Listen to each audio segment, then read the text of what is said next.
Allah, sedapnya.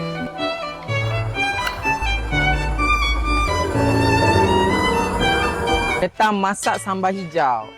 Ambil bahu.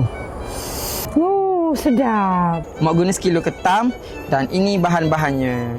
Potong bawang. Kita tumbuk bahan-bahan tadi. Bawang besar, kunyit, bawang putih. Kita tumbuk semua. Cili hijau, cili padi, daun limau purut. Last kali masukkan serai. Tumbuk sikit-sikit je.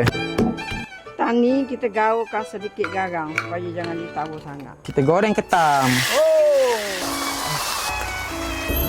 Kita tumiskan rempah.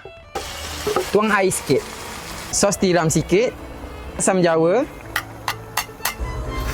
Last kali masukkan ketam. Allah, sedapnya. Ketam sambal hijau limau purut serai.